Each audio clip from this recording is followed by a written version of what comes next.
भारत में सर्वाधिक बिक्री वाली ई स्कूटर ओकिनावा अब आपके शहर बालाघाट में। New Okinawa I praise plus intelligent scooter, the one for all scooter 2 से 3 घंटे में फुल चार्ज 160 किलोमीटर की रेंज पर उपलब्ध। साथ में भारत सरकार की फेम 2 स्कीम के तहत 49,500 की subsidy. Okinawa praise pro electrifying India की फर्स्ट स्वेग स्कूटर 2 से 3 घंटे में फुल चार्ज 110 किलोमीटर की रेंज में उपलब्ध। भारत सरकार की फेम 2 स्कीम के तहत 28,500 रुपये की सब्सिडी। सुनील ई बाइक मोटर FCI गोदाम के सामने, Gondia road, Kosmi, Balaghat. Sai motor girls school के सामने, लांजी में संपर्क करें 9329075209। प्रकृति ई बाइक बैहर में संपर्क करें 9754096514। अंकु ई बाइक उत्कृष्ट विद्यालय के सामने, Katangi. Mobile number 7000429620 7999685886। Bulletin news Balaghat में आपका स्वागत है। CDS जनरल बिपिन रावत सहित 13 सैन्य अफसरों के हेलीकॉप्टर दुर्घटना में निधन पर आज सर्व समाज की ओर से रैली निकालकर श्रद्धांजलि अर्पित की गई।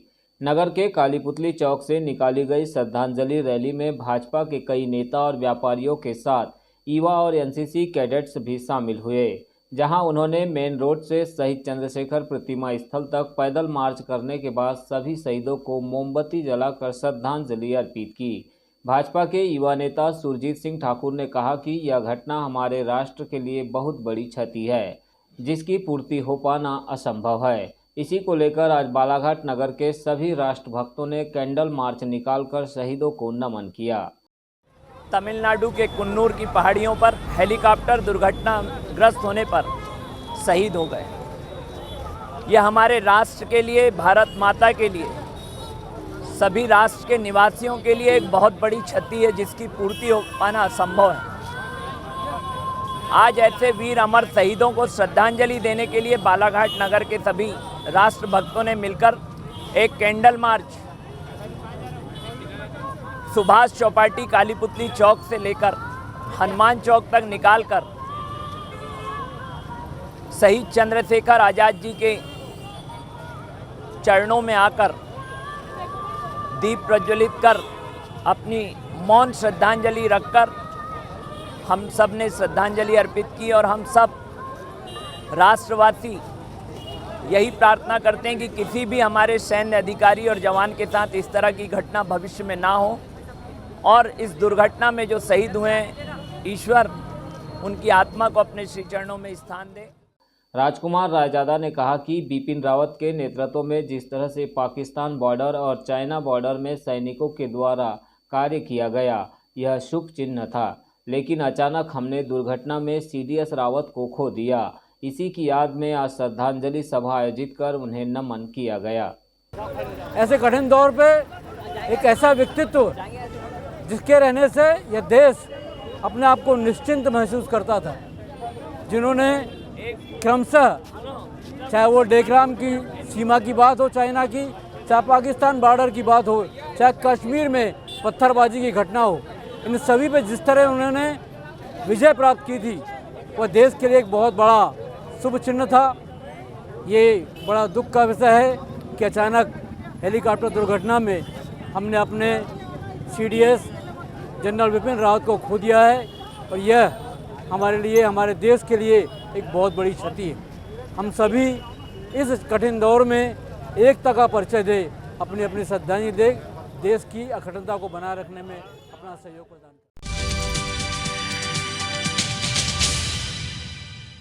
ऑटो पर नियंत्रण को लेकर मध्य प्रदेश हाईकोर्ट की फटकार के बाद अब RTO और पुलिस प्रशासन के द्वारा इसके पालन के लिए गंभीरता दिखाई जा रही है। इसी को लेकर आज पुलिस कंट्रोल रूम बालाघाट में RTO विशेष गढ़पाले और CSP अपूर्व भलावी और TI कमल सिंह ने नगर के समस्त ऑटो चालकों की बैठक ली। जिला परिवहन अधिकारी ने बताया कि नगर के 53 ऑटो पंजीकृत है और 73 ऑटो के परमिट बने हुए हैं। बहुत से ऐसे ऑटो हैं जो बिना परमिट के चल रहे हैं। उन्होंने कहा कि यह नए निर्देश नहीं है, बल्कि मोटर व्हीकल एक्ट के तहत ही जबलपुर हाईकोर्ट से जारी आदेश है, जिसके तहत अब बिना परमिट के ऑटो शहर में नहीं चल सकेंगे। नहीं, हर ऑटो जो भी चलता है उसको परमिट तो लेना होगा, बिना परमिट के तो इलीगली चल रहा है। तो ये by default motor vehicle act के में ही डिफाइन है कि उसको परमिट लेना होगा, तो सिर्फ कोर्ट उसको लागू करवा रहा है। ये है, इससे पहले भी कार्रवाई होती थी, और लेकिन इस बार जैसे हाई कोर्ट का जो ये रिट पिटीशन है उसमें सिर्फ जबलपुर में ही उनका ज़्यादातर फोकस रहता था, पर इस बार माननीय हाई कोर्ट पूरे डिस्ट्रिक्ट में हर डिस्ट्रिक्ट का डेटा जा रहा है कि कहाँ ऑटो का जब्त है, और सबसे मेन चीज़ ये कंपाउंडेबल नहीं है, ये सीधे न्यायालय से ही छूटेंगे ऑटो जो। सीएसपी अपूर्व भलावी ने कहा कि रीट पिटीशन पर हाईकोर्ट ने सरकार से जवाब मांगा है। इसी के तहत शासन के निर्देश पर कार्रवाई करने से पूर्व सभी ऑटो चालकों को फिटनेस परमिट को लेकर आज बैठक बुलाई गई। यदि इन निर्देशों का पालन नहीं होता है तो फिर आगे की कार्रवाई की जाएगी। इसी संबंध में हमने ऑटो के जो भी यूनियन था उसको सूचित किया है कि आप अपने कागज़ जिन जिन के नहीं उन पर कार्रवाई की जाएगी, और आप यथाशीघ्र अपने जितने भी डॉक्यूमेंट्स हैं उसे कंप्लीट करवाएं, इंश्योरेंस, अपना फिटनेस और अपना जो परमिट है उसे जल्दी कंप्लीट कराएं, अन्यथा जो वाहन है वो जब्त होगा, सीधे न्यायालय से ही इसकी कार्यवाही होगी। ऑटो चालक संघ के अध्यक्ष मोहम्मद नकी शेख ने कहा कि उन्हें कम से कम 1 महीने का समय दिया जाए। जो इंश्योरेंस 9,000 रुपये में हो रहा है उसमें सरकार रियायत भी बरते। उन्होंने बताया कि सरकार ने बसों का करोड़ों का टैक्स माफ़ कर दिया, ऐसे में ऑटो चालकों को भी राहत मिलनी चाहिए। सरकार ने अपने बसों के जो टैक्स हैं करोड़ों रुपए माफ़ कर दी, तो हमारे लिए भी कुछ भी अपने के लिए रियायत निकालना चाहिए ऑटो वालों के लिए, क्योंकि ऑटो वाला बहुत परेशान है। आज अधिकारियों की तनख्वाह 60,000 रुपये महीना है, 60,000 रुपये महीना आते आते ही उनकी तनख्वाह ख़त्म हो जाती है। तो हम जो आम पब्लिक है, मजदूर वर्ग है, शोषित वंचित समाज के लोग हैं, तो हमारा हाल क्या होता होगा, इसके तरफ भी थोड़ा सरकार ध्यान दे।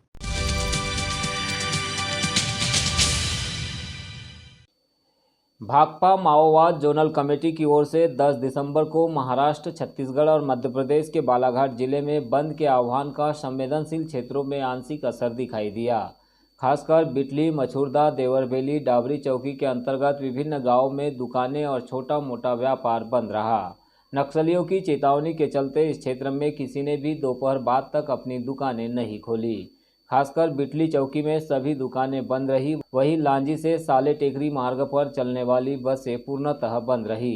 इस संबंध में बस संचालकों ने स्वयं जानकारी दी। हालांकि बाकी क्षेत्रों में बंद का कोई भी असर नहीं देखा गया।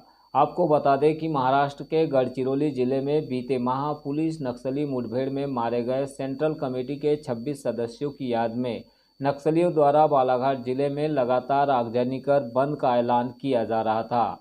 इसी के चलते आज पुलिस प्रशासन ने सभी क्षेत्रों में अलर्ट जारी किया था। अनुमान लगाया जा रहा था कि लगातार हो रही घटनाओं के चलते नक्सली बंद के लिए लोगों को धमकाएंगे या चेतावनी भी देंगे, लेकिन ऐसा कुछ भी देखने नहीं मिला। केवल संवेदनशील चौकी क्षेत्रों में ही कुछ दुकानें बंद रही।